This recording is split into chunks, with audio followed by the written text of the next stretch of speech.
Janet Elder, who in a 3-decade career at the New York Times rose from reporter to deputy managing editor, along the way spending many years as the editor of news surveys and election analysis, died on Wednesday in Manhattan. She was 61. Dean Baquet, the executive editor of The Times, announced the death to the staff on Thursday morning. Ms. Elder, who lived in Manhattan, had been undergoing treatment for cancer and died at New York Presbyterian Hospital. Ms. Elder became one of the highest-ranking women in the Times newsroom, in charge of the administrative side of the news operation. But colleagues cited an unofficial role as well, as chief counselor, handholder, fixer and sympathetic ear to the rest of the staff. Her office was a place to come to gripe, gossip, ask for guidance and more, said Matthew Purdy, another deputy managing editor at The Times. It was really her humanity that made her a central part of the newsroom, he said. Her responsibilities as deputy managing editor included staffing, career development and, several times in recent years, buyouts and layoffs.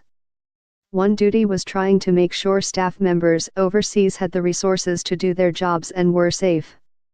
That could be difficult, as it was in August 2014, when Alyssa J.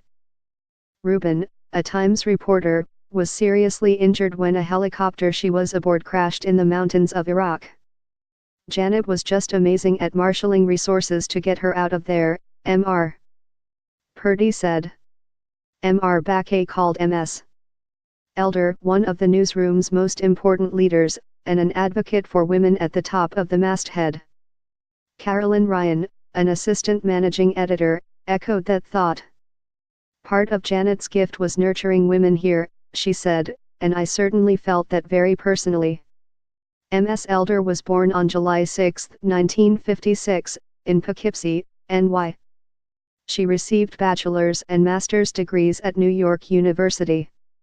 She was hired by The Times full-time in the mid-1980s after working at the Children's Storefront, a tuition-free school in East Harlem.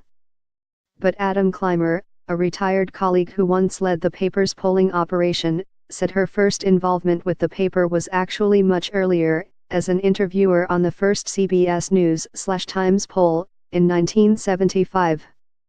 We hired freelance interviewers, mostly students or unemployed actors, he said.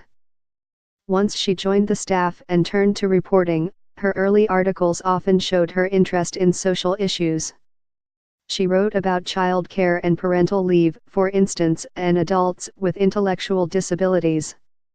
By the mid-1990s she was increasingly writing about poll results, examining the public sentiment on issues like the verdict in the murder trial of O.J. Simpson, the sex scandal involving President Bill Clinton and candidates and issues in presidential elections.